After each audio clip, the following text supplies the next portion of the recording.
Hello! Alors déjà je vais ouvrir la bonne page. Alors, oui, j'ai la gueule ravagée par les herpès. Voilà, ça m'apprendra à partir en festival alors que je suis qu'une grosse stressée de la life. Alors aujourd'hui on se retrouve pour une vidéo pas trop prise de tête qui est un tag qui en vrai à la base c'était Pocket Jeunesse je crois. Bon, je l'ai un peu mis à ma sauce, c'est-à-dire que j'ai enlevé les questions qui me saoulaient et j'en ai gardé que 10 pour que ça aille plus vite. Et en gros c'est le c'est le tag sur ma pile à lire, voilà, c'est mon premier tag sur la chaîne. Wouh, et voilà, puis j'avais envie de parler de livres, puis aussi on me l'a demandé, hein. On m'a demandé oui tu peux nous montrer tes livres s'il te plaît. Je sais que beaucoup d'entre vous regardiez ma bibliothèque et bref, stop, on arrête de parler et on commence. Donc, un livre dont je ne sais pas de quoi il parle, dans ma pile à lire, hein, bien entendu, hein. On est sur la pile à lire. L'Alchimiste de Paolo Coelho. Je sais que je l'ai acheté parce que Esther en a parlé. Apparemment c'est un livre qui est sur le développement personnel, donc ok, mais je ne sais absolument pas de quoi ça parle. Et la couverture laisse penser que ça parle de quelqu'un dans le désert, mais en vrai, j'en sais rien. Ensuite en 2, un livre que j'ai dans ma pile depuis plus d'1 an. Donc là je triche un peu, j'en sors 2. Du procès de Franz Kafka, ou alors en langue originale Der Prozess. Et je l'ai en 2 versions, je l'ai en version déjà d'une française poche, voilà, et en version BD et allemande. Je m'improvise booktubeuse, mais du coup je vous montre les images qui sont pas trop mal. En vrai j'avais commencé à lire la version française et en fait c'est très alambiqué, hein, c'est du Kafka. Hein. Mais j'avoue que la BD me branche grave et en fait limite même j'aurais envie de lire les 2 simultanément. Une romance, alors faut savoir que je suis quelqu'un qui en fait n'aime pas spécialement les romances. J'ai du mal, alors déjà je déteste les romances triangulaires, genre des romances à la Twilight avec d'un côté Edward et de l'autre côté, comment il s'appelle, Jacob. Je déteste, mais je déteste, ça m'énerve, c'est toujours le même schéma, c'est toujours les mêmes enjeux, alors que dans la vraie vie ça serait pas ces enjeux-là, ça me gonfle, ça me gonfle. Par contre, ce que j'aime, c'est les romances soit impossibles, enfin quand je dis impossible, c'est pas Roméo et Juliette, hein. C'est genre des romances où les 2 personnages en fait à la base se détestent par exemple, genre... un peu Ron et Hermione. C'est pour ça que je suis vraiment pas... Je sais qu'il y a des gens, ils sont plutôt team Harry et Hermione forever, tu vois, mais en fait, bah non, Ron et Hermione. Et bref, du coup, une romance aussi que j'ai beaucoup aimée, et là, pour le coup, on est dans un autre... C'est aussi une romance impossible. Bon, alors là, c'est la version allemande. Das Schicksal ist eine Messerverräter. Ouh, je vais grave kiffer m'entendre parler en allemand. Je vous ai pas encore parlé de mes problèmes avec les langues vivantes. Ça risque d'arriver incessamment sous peu, hein. Ça c'est la version allemande. Je connaissais déjà l'histoire, du coup je m'étais dit bah ça serait quand même pas mal de se mettre à lire de l'allemand, chose que j'ai toujours pas faite. Du coup je compte quand même commencer avec ce livre là. Je pense maintenant je pourrais quand même réessayer parce que mon niveau d'allemand a quand même largement progressé depuis. Bref, je suis toujours un peu frileuse et j'ai toujours un peu peur de pas comprendre et tout. Ce qui amène à des situations assez grotesques où par exemple je vais avoir peur de prendre le téléphone pour appeler ma banquière par exemple, et je vais prendre le téléphone parce que de toute façon je suis obligée et en fait je vais appeler et tout va bien se passer, je vais comprendre, je vais réussir à me faire comprendre et du coup je raccroche le téléphone et je me dis juste oh mais je suis capable d'appeler alors c'est cool. Voilà, bon, c'est complètement grotesque, genre évidemment que je suis capable de passer des coups de fil et de me démerder, mais qu'est-ce que vous voulez, Ensuite, un livre... Ah, plusieurs livres d'une même série. Alors, c'est une série que j'ai déjà commencé, donc c'était la trilogie berlinoise de Philippe Kerr. Et en fait, il y a énormément de livres, du coup. Alors, il y a Vert de gris et L'Hôtel Adelon. La trilogie berlinoise, c'était donc 3 tomes en un seul volume. Et ça parle en fait d'enquête policière. Non, c'est plutôt un détective d'ailleurs. Bon, bref. C'est un détective qui fait des enquêtes dans un environnement de Seconde Guerre mondiale, de nazisme, etc.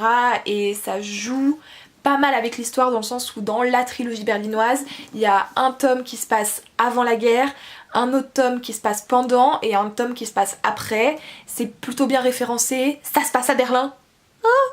Et juste Berlin, c'est juste la ville de ma vie en fait, donc du coup je kiffe à mort. Et alors le Berlin de la Seconde Guerre mondiale, alors là genre c'est exactement la recette qu'il me faut et voilà, et je kiffe et c'est super bien écrit.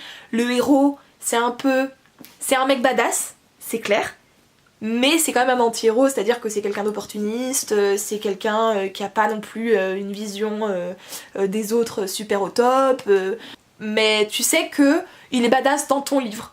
En vrai, si tu le rencontres, bah tu trouverais juste que ouais non, t'es un peu un connard, mais bon, ok. Un classique, alors là du coup j'ai pas la version papier puisque c'est... J'achète mes classiques sur Kindle puisque du coup bah c'est gratuit, voilà. Et du coup mon classique c'est Hamlet. J'ai vu la pièce il y a pas longtemps au théâtre. Et en fait, autant je connaissais à peu près l'histoire, bon c'est assez honteux de dire ça, enfin d'avouer ça, mais je savais que le Roi Lion c'était inspiré d'Hamlet, du coup je savais un peu la grosse mission et à peu près le déroulement de l'histoire quoi. Voilà. C'est vrai que c'est assez semblable. Bon, il y a en tout cas pas l'histoire, genre ils rencontrent pas un Timon et Pumba, mais les problématiques sont à peu près les mêmes quoi. Venger son père, pas se sentir légitime, l'oncle qui prend la place, enfin bref. Et donc j'ai vu cette pièce là. Donc la mise en scène prenait le parti de faire la pièce dans les années 60-70 et du coup faisait de Hamlet un chanteur de rock et du coup le rendait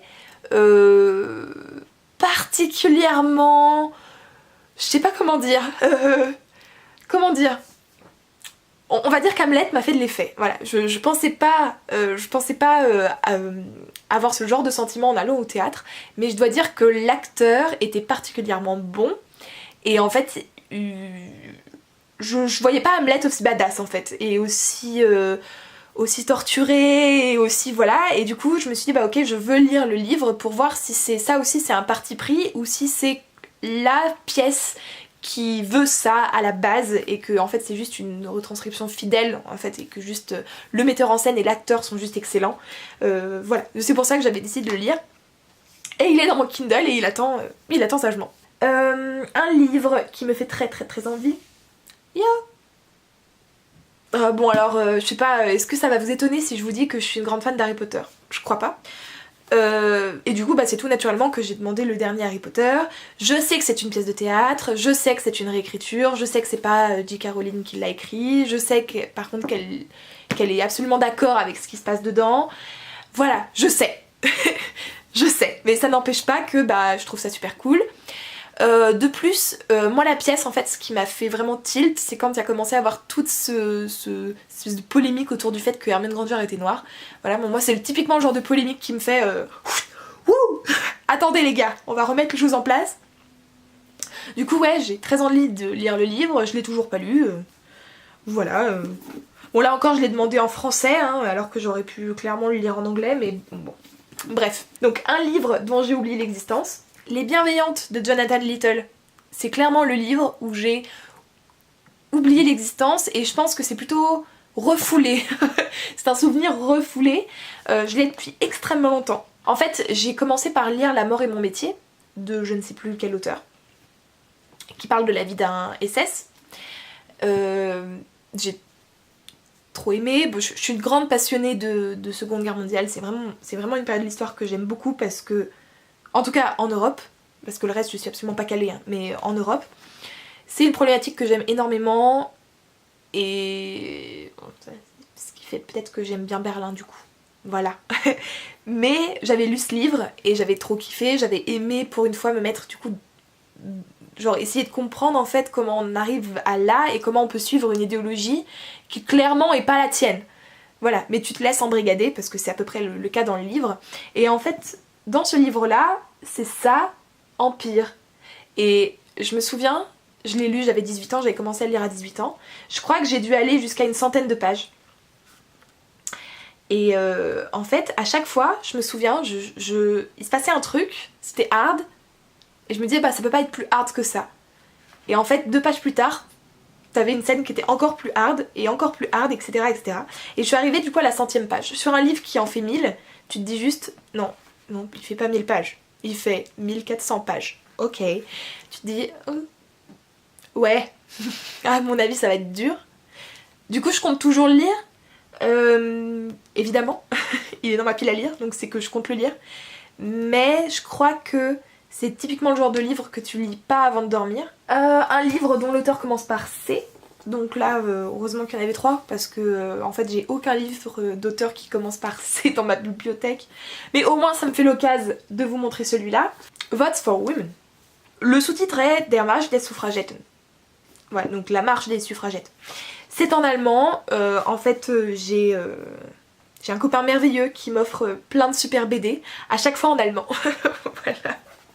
Mais les BD sont super. Mais bon bah du coup ça me force à lire en allemand un petit peu.